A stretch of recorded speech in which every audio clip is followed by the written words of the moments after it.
Muitos publicanos e pecadores vieram e tomaram lugar com Jesus e seus discípulos. Ora, vendo isso, os fariseus perguntavam aos discípulos: por que come o vosso mestre com os publicanos e pecadores? Mas Jesus, ouvindo, disse: os sãos não precisam de médico, e sim os doentes. Ide, porém, e aprendei o que significa misericórdia quero, e não holocaustos. Em algumas versões, sacrifício, né? Misericórdia quero, não sacrifícios. Pois não vim chamar justos, e sim pecadores ao arrependimento. Vamos ler só mais uma vez o verso 9. E partindo Jesus dali, viu um homem chamado Mateus, sentado na coletoria, e disse-lhe: segue-me. Ele se levantou e o seguiu. Amém? Meus irmãos, eu quero meditar com vocês nessa noite acerca do chamado de um homem, né? Discípulo de Jesus, Mateus. Já tive a oportunidade de ministrar esta palavra aqui, mas eu tenho certeza que o Espírito Santo vai falar ao nosso coração de maneira diferente, porque essa mensagem ela é uma mensagem evangelística que nos convida, né, que nos chama para uma mudança, né? O tema da nossa mensagem nessa noite é: Jesus nos olha, nos chama e nos transforma. Só Jesus pode fazer isso por nós. É muito interessante que eu quero que você imagine comigo alguém que durante a sua vida viveu uma vida de decisões erradas. Com certeza, talvez você já tenha sido essa pessoa. Talvez você conheça alguém, né, que por uma vida inteira viveu de decisões erradas, afastadas de valores que nós consideramos corretos. Imagine que alguma pessoa, né, começou a sua vida adulta e se envolveu em atividades que não prejudicou apenas a si mesma, mas a outras pessoas também.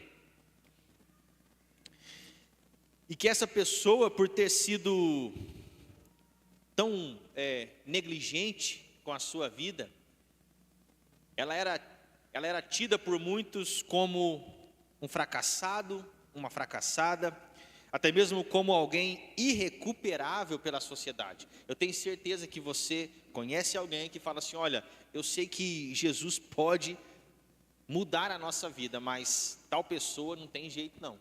Ali é difícil. Ali volta e meia a pessoa volta para o mesmo pecado, acontece a mesma, a pessoa não consegue sair daquela vida de vício, de álcool, de drogadição. Eu creio que tal pessoa é irrecuperável, não tem como não. Imagina homens que têm muito dinheiro, muito, como pode dizer, né, envolvido, né, com muitas coisas ilícitas, com dinheiro, poder, fama. Tal pessoa, ela se acha autossuficiente em si mesmo, talvez, nunca vai precisar de Deus. Então, aos nossos olhos, tal pessoa não vai ser alcançada pelo Senhor, não vai ser transformada pelo Senhor, porque ela nem reconhece que está doente. Mas eu quero te convidar nessa noite a entender que nós acabamos de ler um texto no qual um homem era assim, tido por muitos como alguém irrecuperável. Mas tal pessoa, ao se encontrar com Jesus, ao ouvir a mensagem de transformação oferecida pelo Evangelho de Boas Novas, deu ouvidos a esta mensagem, deixou para trás os velhos hábitos e passou então a viver um novo propósito diante do Senhor, com uma vida totalmente transformada. Meus irmãos, só Jesus pode fazer isso. O Evangelho é repleto de pessoas com o testemunho muito forte, né? Era homicida, era ladrão, era alcoólatra, era adúltero, era da pior espécie. Mas Jesus alcançou essa pessoa e transformou essa pessoa. Só o Evangelho tem o poder de transformar a vida do homem. Só Jesus. O texto que nós lemos, ele se encontra no Evangelho de Mateus. Para quem não sabe, Mateus, ele é um dos 4 evangelhos que se encontram no Novo Testamento: Mateus, Marcos, Lucas e João. E Mateus, ele tem o propósito de escrever essa carta aos judeus, destinada aos judeus. Cada autor tem um público-alvo, né? Mateus escreve para os judeus, Marcos escreve para os romanos, Lucas escreve para os gentios, João escreve uma carta universal para abranger todos os povos. Portanto, quando você lê o Evangelho de Mateus, você vai ver que neste Evangelho, Mateus, ele é muito cuidadoso em narrar a genealogia de Jesus. Por quê? Para um judeu que se preze, é necessário você comprovar que Jesus veio de Abraão, que Jesus é filho de Abraão, de Davi, para que assim ele possa ser o Messias prometido. Por isso, Mateus, capítulo de número 1, você vai ler ali a genealogia, porque para um judeu é necessário você dizer, né, de quem você é filho, para comprovar a sua descendência. O Evangelho de Mateus, ele conecta de forma clara as escrituras do Antigo Testamento com o Novo Testamento, como uma ponte que liga entre a Antiga Aliança e a Nova Aliança. Mateus, ele é muito claro em provar para os judeus que Jesus é o Messias prometido. Mateus detalha a linhagem de Jesus e ele demonstra o cumprimento das profecias da antiga aliança, se cumprindo em Cristo Jesus, enfatizando que Jesus é o filho de Davi, Jesus é filho de Abraão, Jesus é o filho de Deus, o Emanuel, Deus conosco. Tudo se cumpre em Jesus. Todas as festas do Antigo Testamento se cumprem em Jesus. Tudo apontava para Cristo. Por isso, dentre os 4 evangelhos, se você for ler, dentre os 4 evangelhos, os escritos de Mateus era o evangelho mais utilizado pela igreja primitiva, principalmente para discipulado. Ou seja, os irmãos que estavam começando, assim que a igreja nasce, que os irmãos começam a caminhar, Mateus escreve a sua carta cerca ali de 100 anos depois de Cristo. E aí, os irmãos na fé começam a utilizar os ensinos de Mateus para discipular uns aos outros, para caminhar, né, uns com os outros, de maneira que eles cumprissem a vontade de Deus. Somente no Evangelho de Mateus você encontra uma frase, né? A expressão reino dos céus só é encontrada no Evangelho de Mateus. A palavra reino é encontrada 56 vezes no Evangelho de Mateus. O Evangelho que mais cita a frase para que se cumprisse o que fora dito. Aquilo que foi dito no Antigo Testamento se cumpre em Jesus. E aí é o Evangelho que apresentou Jesus como o Rei dos judeus. O que eu mais gosto no Evangelho de Mateus é que nós encontramos neste Evangelho um dos mais belos ensinos acerca do Sermão do Monte. Mateus capítulo 5, 6 e 7. Há quem diga que se nós não tivéssemos acesso aos 66 livros da Bíblia, apenas com esses 3 capítulos, Mateus 5, 6 e 7, nós já teríamos material para cumprir a vontade de Deus.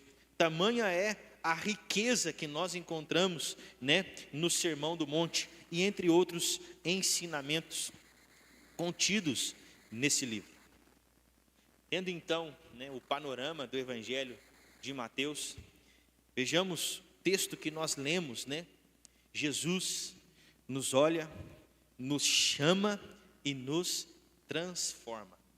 Hoje nós vamos aprender sobre o chamado de um homem, considerado por muitos dos seus conterrâneos, o pecador dos pecadores, o mais pecador dos pecadores. Assim como éramos eu e você, porque Romanos capítulo 3 diz, né? Todos foram destituídos da glória de Deus. Portanto, todos pecaram, não há um justo sequer. Mas Jesus olhou para mim, olhou para você, olhou para nós e decidiu, por amor, nos salvar. E aí a pergunta que eu faço para nós: Jesus olhou para esse homem, Jesus chamou esse homem, Jesus transformou esse homem.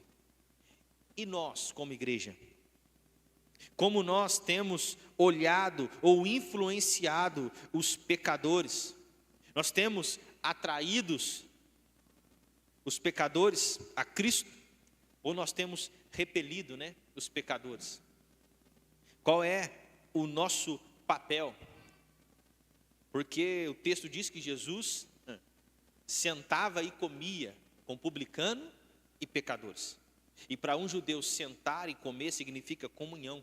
Judeu não senta à mesa com qualquer um, porque sentar e comer significa aliança. Jesus, ele sentava e comia com publicano e pecadores. E durante o seu tempo aqui na terra, ele não sentou e não comeu com fariseu. Ele repreendeu os fariseus.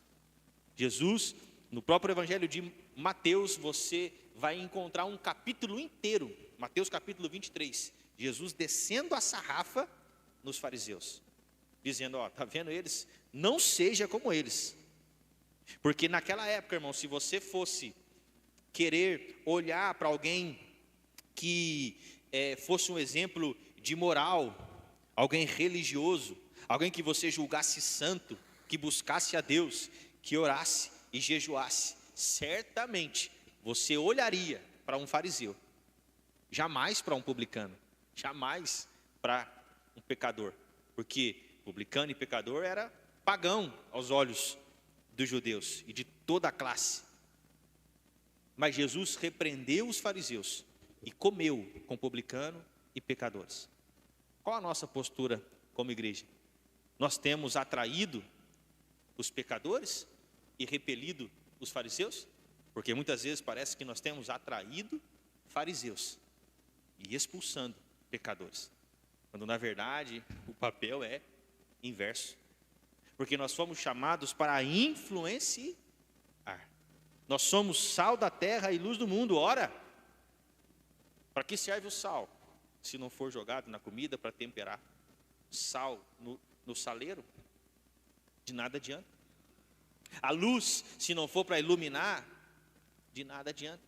Por isso, nós como igreja, precisamos influenciar as outras pessoas a fim de levar homens e mulheres, pecadores e pecadoras, a Cristo Jesus, porque nós também fomos alcançados por Jesus.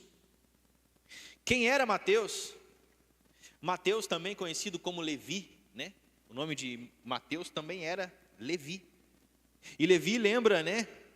Lembrava a tribo de Levi, uma tribo que foi separada para servir no templo. Foi a única tribo que teve o ofício de servir no templo. No entanto, Mateus estava bem distante deste papel, desse ofício sagrado. Mateus era um cobrador de impostos, um publicano, uma função profundamente desprezada pelos judeus. Os publicanos não apenas trabalhavam para o Império Romano, considerado opressores pelos judeus, mas também cobravam impostos de seus próprios compatriotas.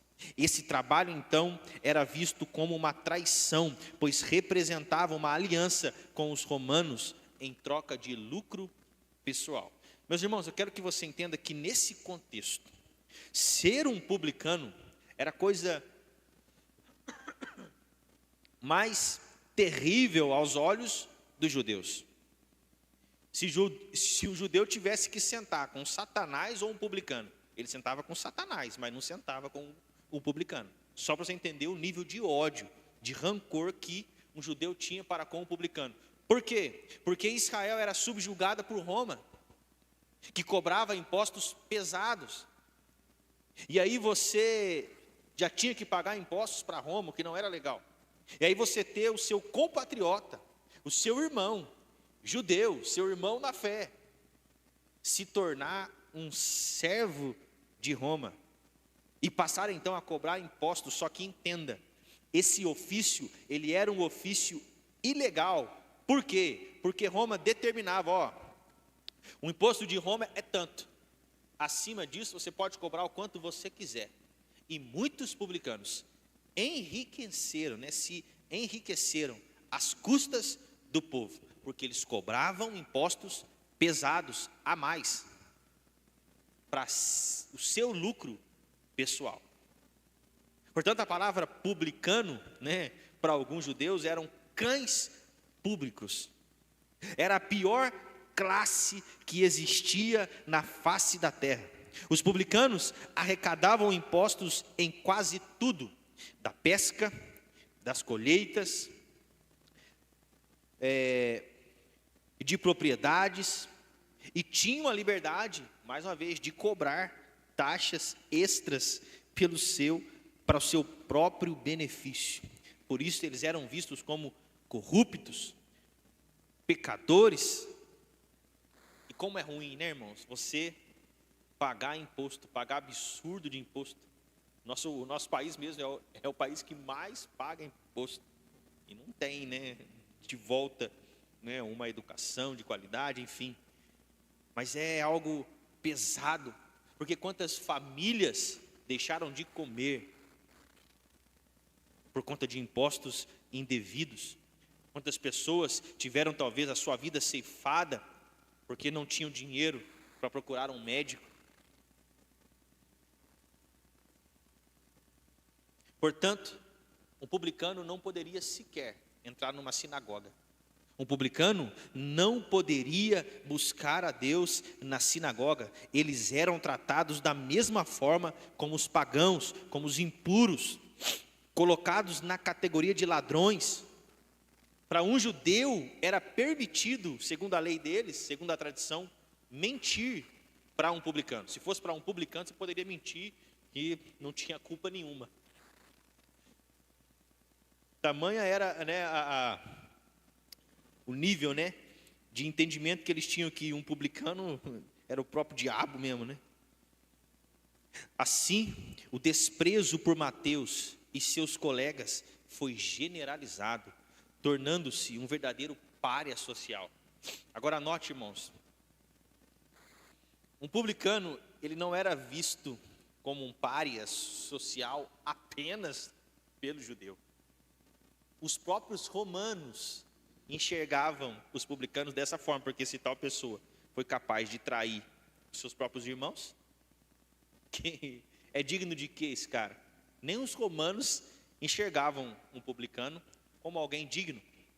E os próprios familiares, ao ver que alguém se tornou publicano, não tinha conversa não, porque é como se fosse uma desgraça para a sua família. E como você ia para a sinagoga? Como você ia ter comunhão com seus irmãos, sendo que na sua família, o seu filho, o seu pai, sei lá quem, decidiu se tornar um publicano, pura e simplesmente por lucro pessoal. Porque a única coisa que um publicano poderia ter era se enriquecer. Ouro, dinheiro, mais nada. E note, para ser um publicano, deveria ser alguém inteligente. Falava no mínimo 3 línguas. Mateus, ele falava no mínimo 3 línguas. Tinha que ser alguém que conhecia finanças, conhecia matemática, então não era um leigo, era alguém inteligente, não era qualquer pessoa. Mas tudo isso, orgulho, vaidade, pecado. Pecado, irmãos. Desde a queda, Mateus não é nem 1 centímetro diferente de mim e de você. Por quê? Porque assim como Mateus era pecador, nós também éramos pecadores antes de ter o encontro com Jesus. E aí o texto no versículo 9 vai dizer, né? E partindo Jesus dali, viu um homem chamado Mateus. Partindo de onde? Se você for ler Mateus capítulo 9, ele tem muitos ensinos riquíssimos. Mas o texto vai narrar que Jesus havia acabado de curar um paralítico em Cafarnaum. O texto vai dizer que Jesus estava numa casa e a casa estava cheia. Então, alguns homens desceram um paralítico pelo teto. E Jesus, vendo aquele paralítico na maca, era meio óbvio, né? Os amigos desceram um paralítico na maca pelo teto da casa para Jesus, obviamente, que era para Jesus curar. Porém, Jesus olha para o paralítico e o que Jesus diz? Os teus pecados estão perdoados. O povo fica atônito, porque quem é esse que pode perdoar pecados? Porque pecado, a natureza do ofendido é só Deus. Somente Deus é aquele que foi ofendido pelo pecado. Portanto, somente Deus pode perdoar pecado. Quem é esse que pensa que pode perdoar pecados? E ali as pessoas já começaram a blasfemar. E aí Jesus, que sonda os corações, disse ao povo, né, olha, para que vocês saibam, Jesus tem poder nos céus e na terra. Ele diz ao paralítico, levanta-te e anda. E o paralítico foi curado. Mas por que Jesus diz àquele homem, olha, os teus pecados estão perdoados, antes de curá-lo? Porque parecia bem óbvio que o que ele precisava era a cura aos nossos olhos. A grande verdade é que só Jesus sabe a nossa real necessidade. Nem tudo aquilo que está latente aos nossos olhos é o que de fato nós precisamos. Muitas vezes é nós que choramos a Deus dizendo, Deus, se tu me deres isso, eu tenho certeza que eu vou ser feliz se eu tiver um carro novo, se eu tiver uma casa nova, se eu tiver um novo emprego, se eu tiver mais dinheiro na conta, se eu for curado, só assim eu verdadeiramente serei liberto, feliz e transformado. Quando na verdade só Jesus sabe a nossa real necessidade. E a grande verdade, a grande notícia que o Evangelho traz para nós é: Jesus nos salvou da condenação eterna. Isso não tem preço. Efésios capítulo 2, verso 8 diz: sois salvos pela graça, por meio da fé. Isso não vem de vós, é dom de Deus, para que ninguém se glorie. Meus irmãos, ainda que nós tenhamos uma vida ruim nessa terra, essa terra é passageira. Nada nesse mundo pode se comparar com a glória que há de vir, com aquilo que é eterno, com a vida eterna com o Senhor.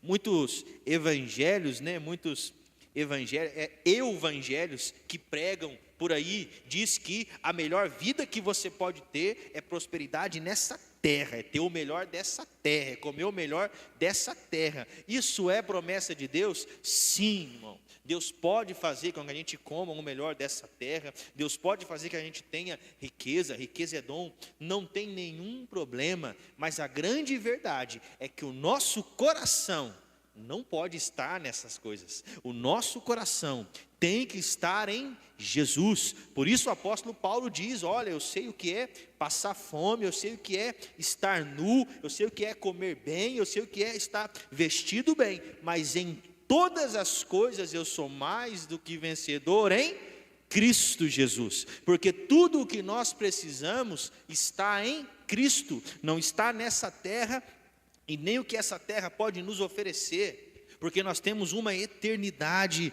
para morar com o Senhor. A salvação da nossa alma é o melhor presente que nós recebemos. Não há preço que pague, não há bem material, não há nada neste mundo que se compare à salvação por meio de Cristo Jesus. Por isso as pessoas achavam que Jesus havia blasfemado, mas depois que Jesus cura o paralítico, as pessoas então começaram a crer. E foi logo depois desse episódio, logo depois dessa cena, que Jesus parte então, né? Porém, quando Jesus começa a caminhar, imagine você, Jesus acaba de curar, ele acabara de curar um paralítico. A fama de Jesus percorreu muito mais rápido que ele, né? Uma grande novidade, né? Jesus acaba de curar um paralítico, então a fofoca ganhou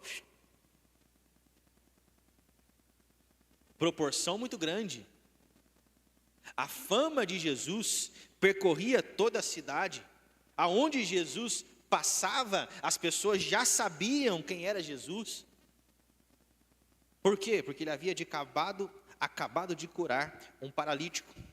Por isso o texto diz: partindo Jesus dali, viu um homem chamado Mateus.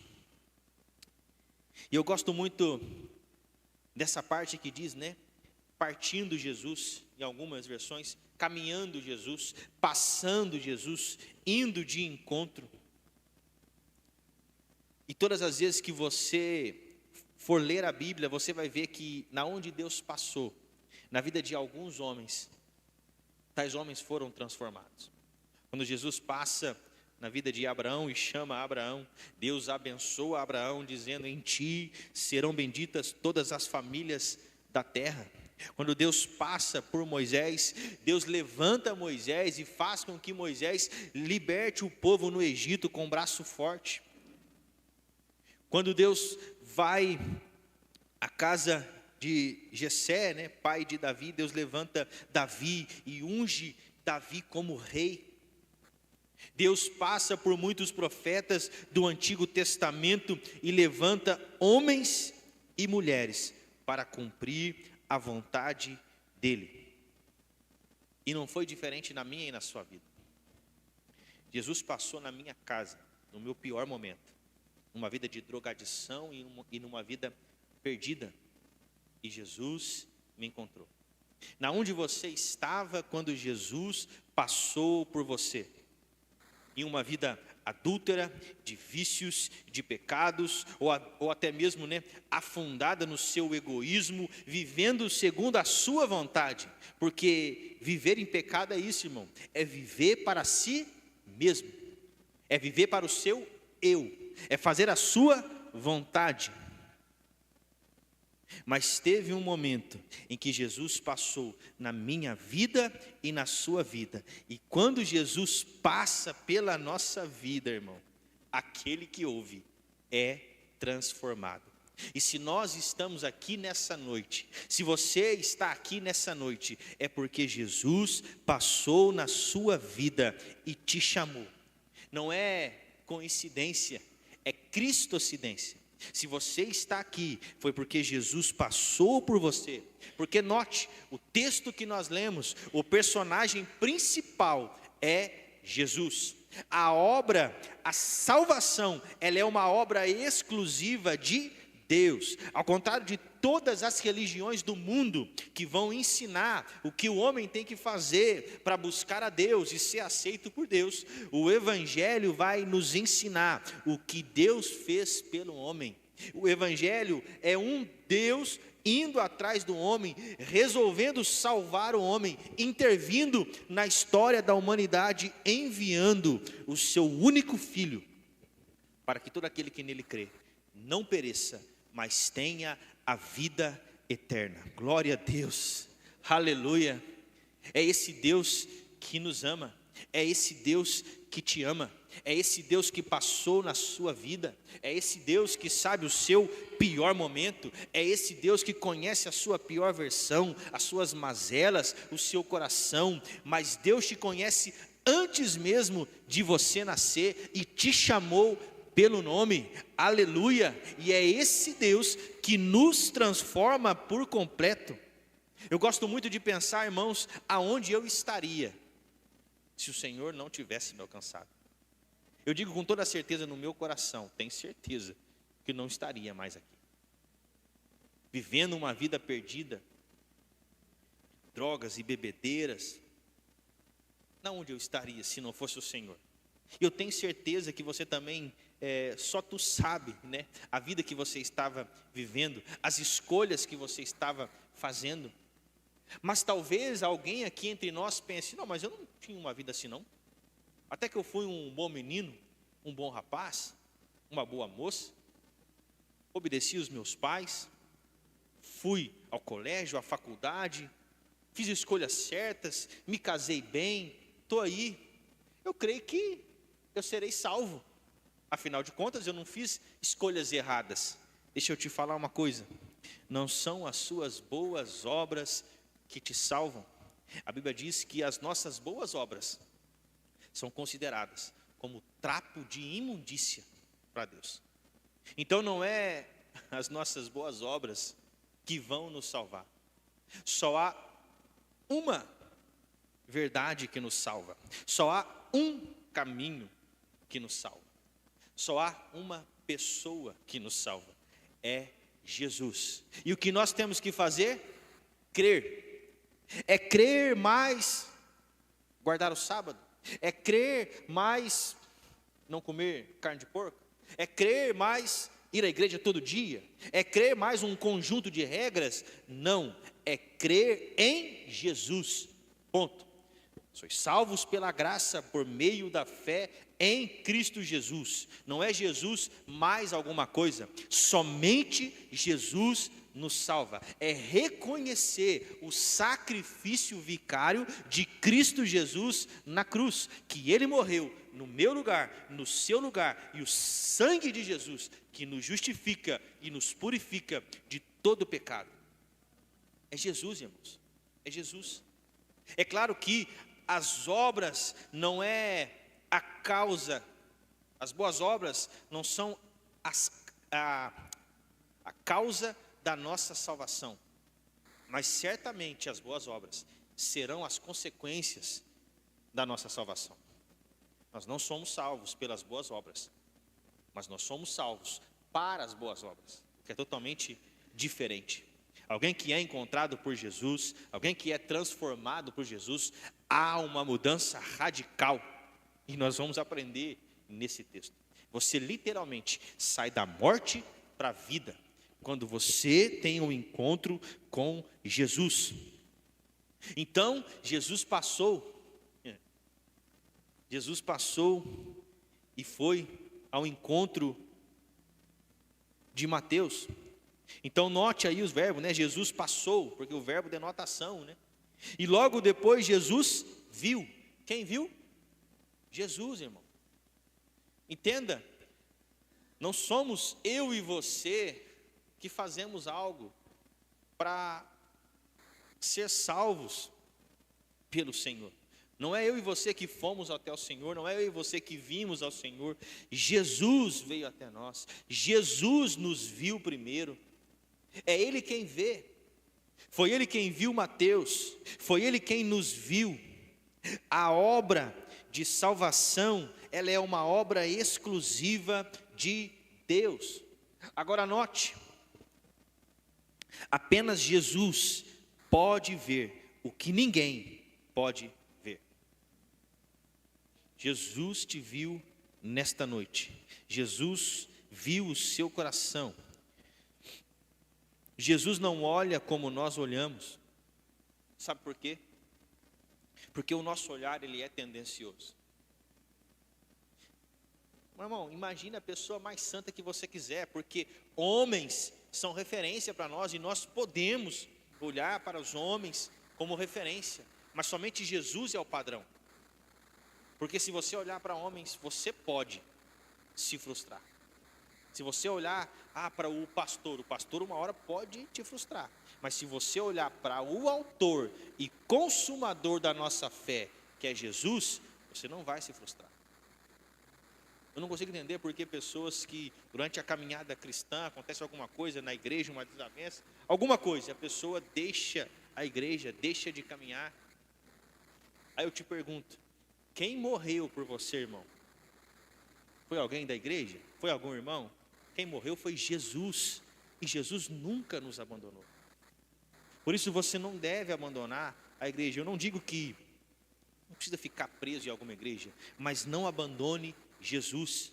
Se por algum motivo você tiver que ir para alguma outra igreja, para alguma outra denominação, tudo bem, isso faz parte da caminhada. Mas não deixe de buscar a Jesus. Foi Ele que morreu pela sua noiva, pela sua igreja. Portanto, Jesus não vê como o homem vê. O nosso olhar, ele é limitado, o nosso olhar, ele é falho, o nosso olhar, ele é tendencioso, o nosso olhar, ele é julgador, o nosso olhar, ele é pecaminoso. A tendência humana é parar naquilo que os olhos são capazes de enxergar. E Mateus, ele estava acostumado com esse tipo de olhar. Os olhares que Mateus recebia eram apenas de desprezo, porque ele já entendia, né, o lugar em que ele estava. De uma certa forma, ele escolheu estar neste lugar. Mas eu gosto muito de um texto, que está lá em 1 Samuel, capítulo 16, verso 7, que diz: o Senhor não vê como o homem vê. O homem vê a aparência, mas Deus vê o coração.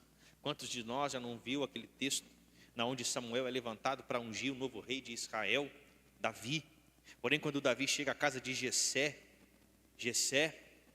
chama os seus filhos. Logo Jessé pensou, não, com certeza o rei vai ser o primogênito.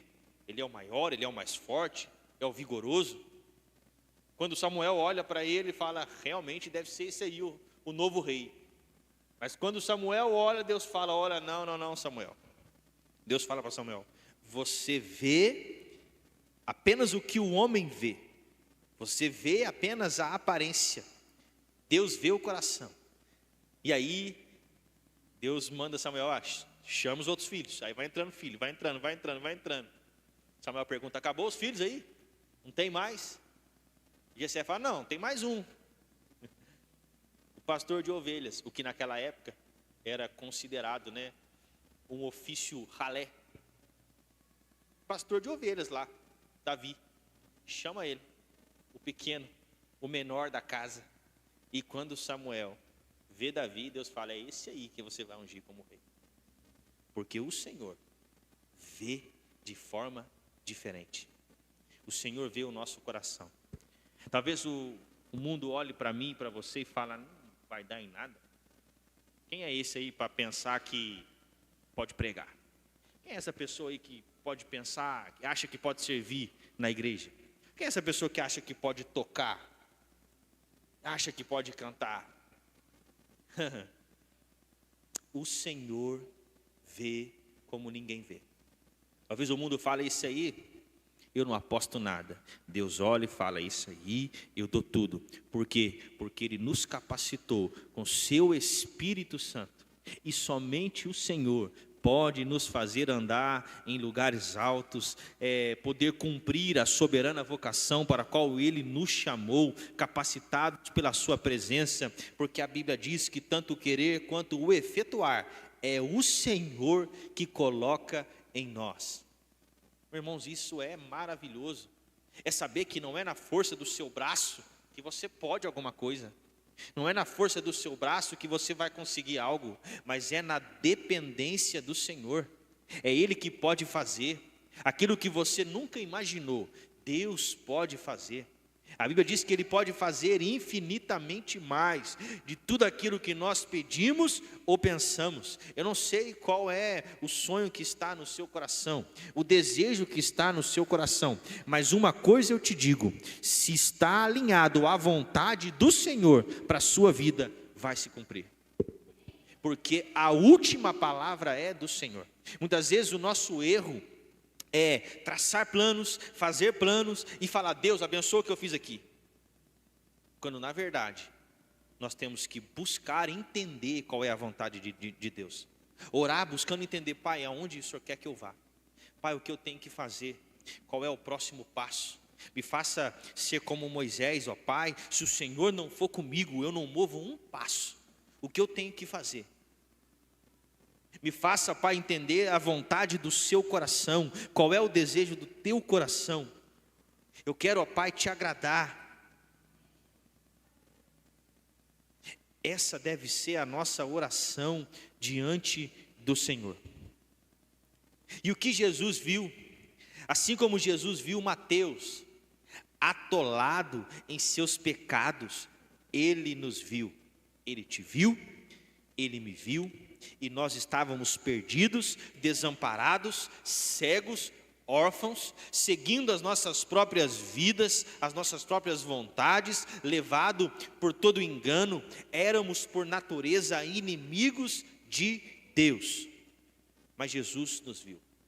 Jesus viu Mateus, Jesus te viu, e é Ele quem vê primeiro, é Ele quem amou primeiro. 1 João 4,19 diz: nós amamos porque Ele nos amou primeiro. A iniciativa sempre foi de Deus. É Ele que te conheceu, é Ele que conhece o seu coração, é Ele que sabe das suas mazelas, é Ele que te conhece por inteiro. Jesus te viu, Jesus te conhecia no passado, Jesus conhece o seu presente, Jesus já sabe o seu futuro, Jesus sabe o que você se tornaria nele. É isso que Jesus viu. Muitos lá fora viram um pecador, muitos achavam que você não ia dar em nada, mas em Jesus você é mais do que vencedor. Assim que Ele nos viu, assim que Ele viu Mateus, o publicano, o pecador dos pecadores, o mais pecador. Muitos estavam ali e falavam: quem que é esse cara? Um publicano, na alfândega, cobrando impostos. Quantas famílias ele já havia desolado, destruído. Era considerado um pária social por muitos. Ele havia escolhido isso, era a vida que ele resolveu viver. Ele já estava acostumado com o desprezo. Muitos viam apenas um pecador, pior dos pecadores. Mas Jesus viu em Mateus um servo, um discípulo, um apóstolo, um mártir, que morreu pelo Evangelho e pela Igreja de Cristo. Sabe o que isso nos ensina? Que nós não podemos caminhar pelo que nós vemos, nós precisamos caminhar pelo que nós cremos. Caminhar pelo que nós cremos é você dar um passo e Deus colocar o chão. Quantos aqui lembram, né, daquele ensinamento que diz que confiar é diferente de crer? Crer é diferente de confiar. Você confia que um avião pode voar, sim ou não? Está claro, está lá o avião. Mas quantos creem e andam de avião? No sentido, não, eu vou entrar e vou andar. Uma diferença entre você confiar e você crer. Crer é se entregar. Crer é viver o sobrenatural. É andar de maneira, andar por fé, irmão. Nem aconteceu, mas você crê que vai acontecer. Você sabe em quem está a sua fé. Não é a qualidade da sua fé, não é se você duvida da sua fé. É o objeto da sua fé, é Deus. Você crê em Deus. E Deus pode fazer todas as coisas. Portanto, Jesus viu um homem chamado Mateus sentado na coletoria e disse-lhe: segue-me. Eu quero que você agora, por um momento, imagine esse dia. Imagine, por um momento, né, com a licença poética aqui, como estava a cabeça de Mateus. Porque note, todo esse arcabouço histórico e teológico que nós temos, é fácil entender que esse homem ele era rejeitado.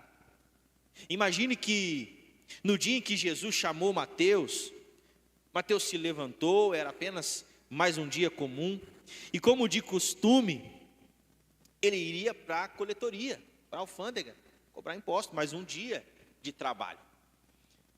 O cenário era sempre o mesmo.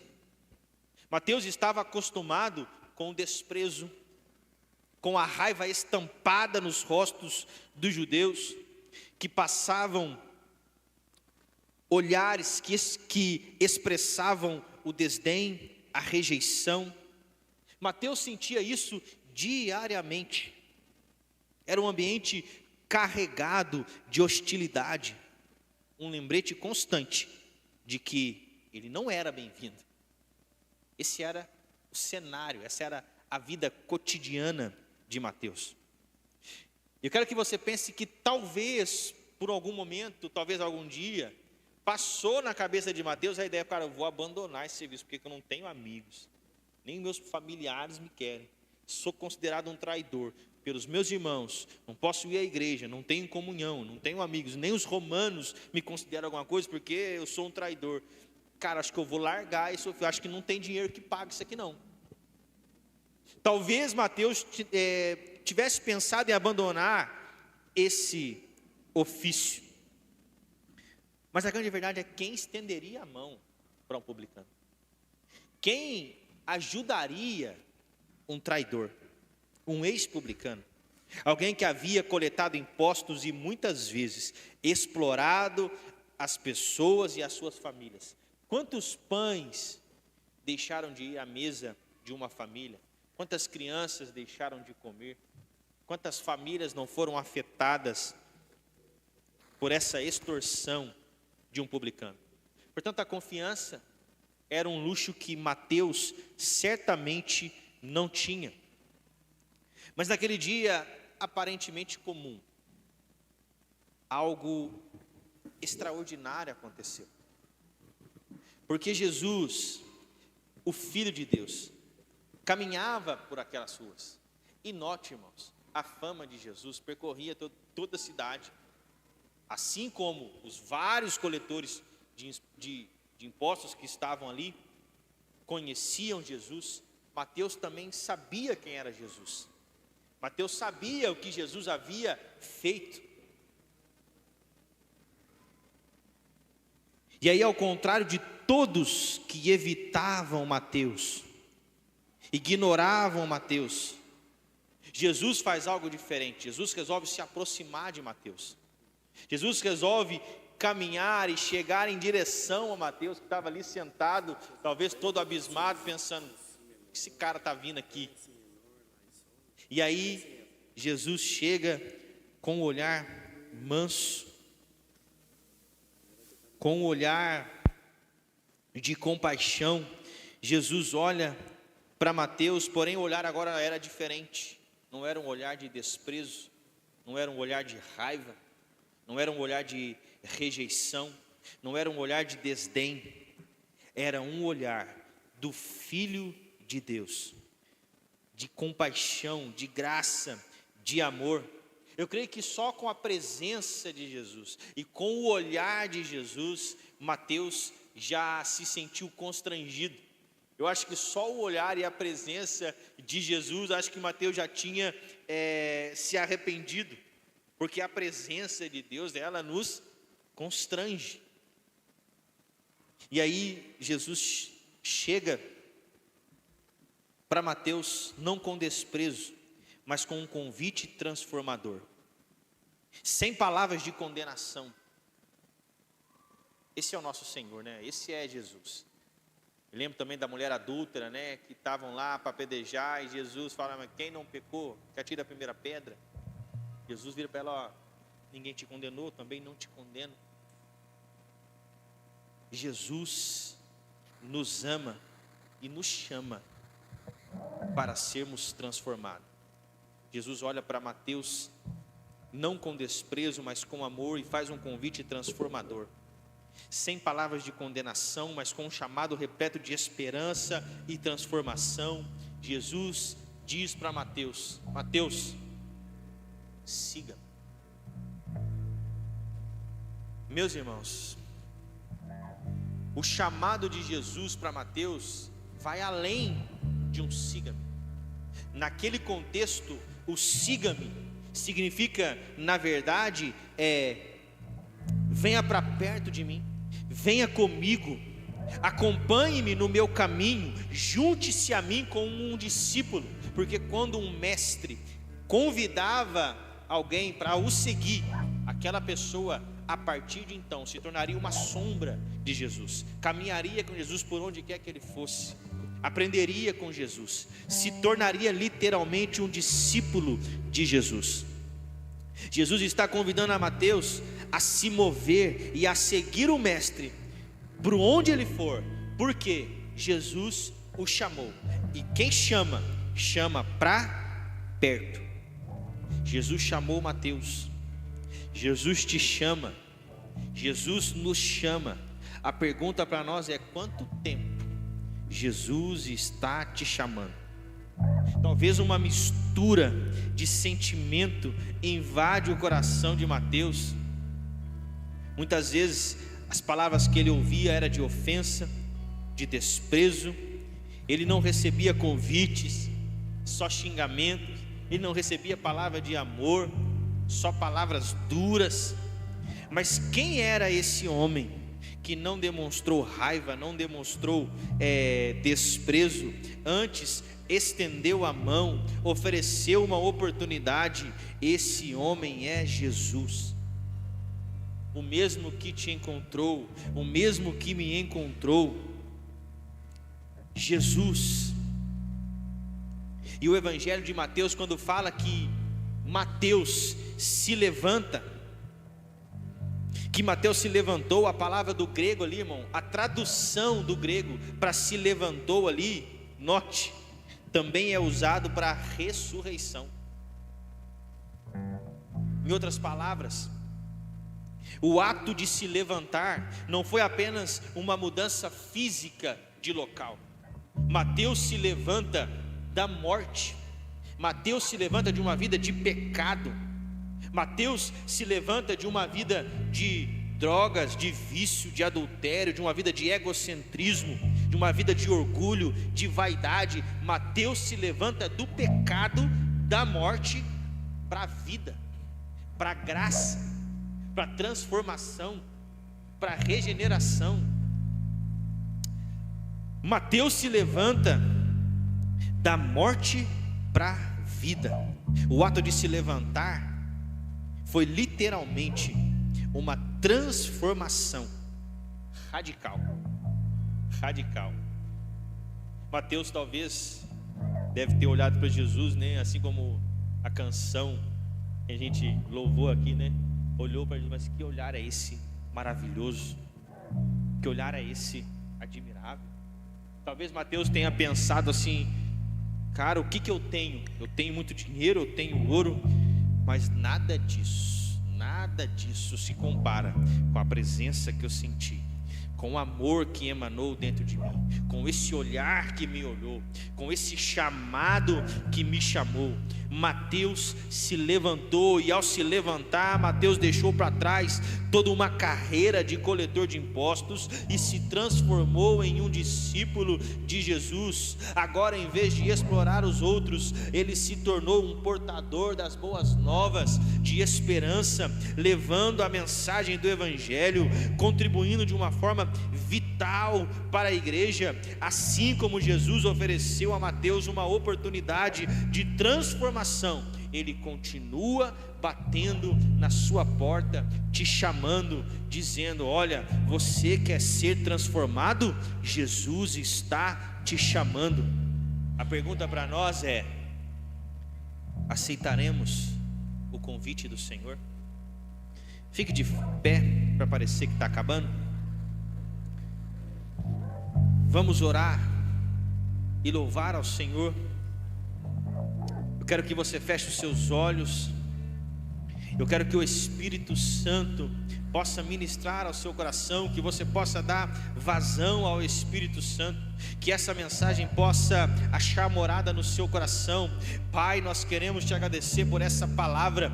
Nós cremos que assim como o Senhor olhou Mateus, chamou Mateus, transformou Mateus em seu discípulo, alguém que morreu por Jesus, alguém que amou tanto o Senhor ao ponto de entregar a sua vida. Aqui existem homens e mulheres que querem, ó Pai, ir mais longe, que querem, ó Pai, sair da multidão, que querem, ó Pai, se tornar discípulos, que querem verdadeiramente entregar a sua vida ao Senhor, ser transformado, deixar para trás, ó Pai, uma vida de pecado, de erro, de decisões erradas, e ser transformadas por seu amor, pela tua graça, pelo teu olhar. A tua palavra diz que somente no Senhor nós encontramos descanso. O verdadeiro descanso vem do Senhor, a verdadeira transformação vem do Senhor, o verdadeiro coração, um coração renovado, transformado, é somente o Senhor que pode nos dar, é somente o teu Espírito Santo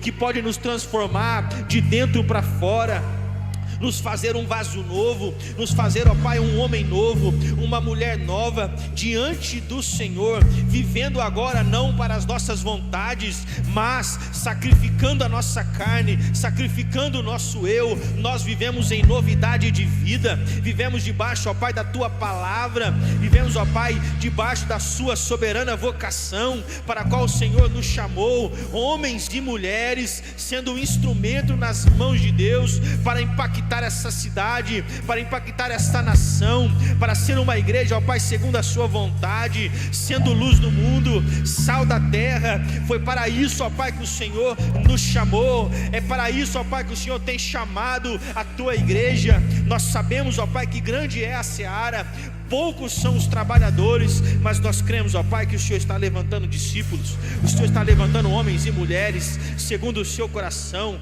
que vão ouvir o teu chamado, que vão ouvir a tua voz, que não trocarão nada nesse mundo pelo Senhor, porque não há nada nesse mundo que se compare à tua presença, não há nada nesse mundo que compare aquilo que nós podemos ter em ti, a eternidade, a tua presença, a vida eterna com o Senhor. Nada nesse mundo se compara a ti, Jesus. É isso que nós queremos.